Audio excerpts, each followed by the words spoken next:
Hey guys, it's Chow with Nerdom Lounge here again with the Lazy DMs podcast, and today we're going to be talking about what supplies you need to start actually DMing. This is one of the biggest questions we get on a weekly basis for the shop. Um, in my personal opinion, all you really need is a copy of the player's handbook for whatever game or edition that you might be playing, as well as functional character sheets for all your players. That's for you to be able to help them out with roles, for you to be able to see what's going on. As long as everybody has access to both of those, whether they be physical or digital copies, the game should be able to function just fine. If you're using cellular devices, things like tablets on that, you could even get away from not using dice and instead downloading dice roller apps. That's not a method that I personally like. You can actually go out and get a set of dice usually in stores for between $10 and $15 generally.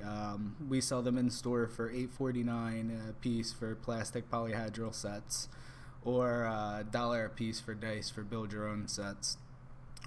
Or you could even go on Amazon and buy wholesale at. Same thing with things like eBay or Etsy.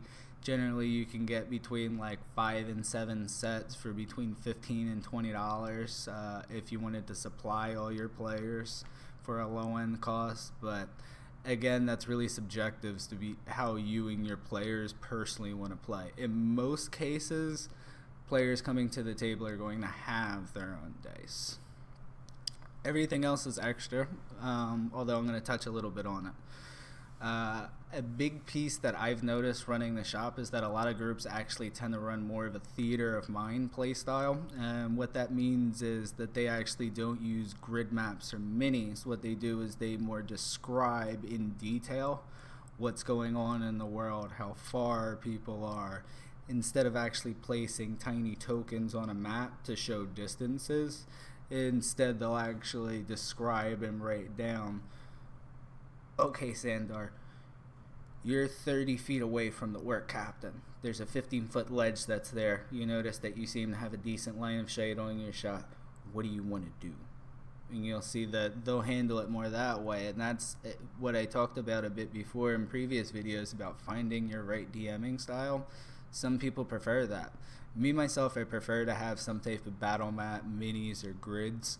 When it comes down to it, on the lowest cost basis, you can actually go and get grid paper. There's actually specific sizes made for the same table size as D&D. You can also go out and get small little pebbles, pennies, markers. I've even seen people use various different game pieces to represent characters. One of the best methods that I'm seeing now online is people are actually going out and printing paper minis on the cheap end, and what they're doing is they're taking paper clips and folding the paper on the inside and using that actually to represent the characters. Now you have a unique mini for an image or anything else you might want to reference. Another thing that I might suggest adding to a table, one that some people again choose not to use, or other things, is things like DM screens. I personally don't use a DM screen. I don't feel that I need to use a DM screen. I like the aspect of when I roll my dice, players seeing my dice rolls brings that little element of emotion more to it, and especially them watching them do the mental math to see how much of a dice roll is being added in through modifiers can be really interesting for my play style. So again, that's all subjective, but when it comes down to starting to DM, all you really need is your story, 2 or 3 people, a set of dice, your character sheet, and your book for you guys to reference, and you guys can run it together. You guys have to realize that a lot of DMing comes down to accurate storytelling. While you might be the DM, you're sharing this experience as a whole. So listen to what your group wants to do, as well as put your own views across as what you want to do as a DM, and you guys can sit there and decide what necessities or materials you might need for your game or might not need for your game. And a lot of times you'll find out that players are actually willing to come in and donate or give you things to help out that they might want or see. I've seen players that have liked to come in and give us terrain for specific encounters that we might have. We've had people make props for specific things that's in there. If you have a very good story and you're emotionally connected with your players, that's all that matters as a DM. So don't stress that as much.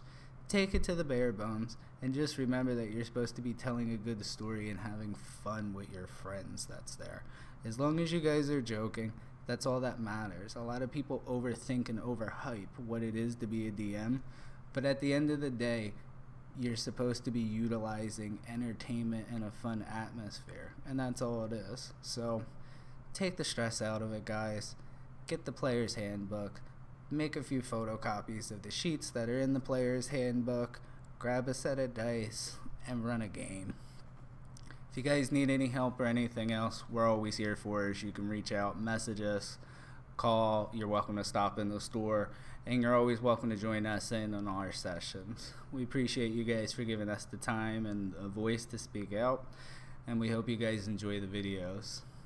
Thank you and have a good day.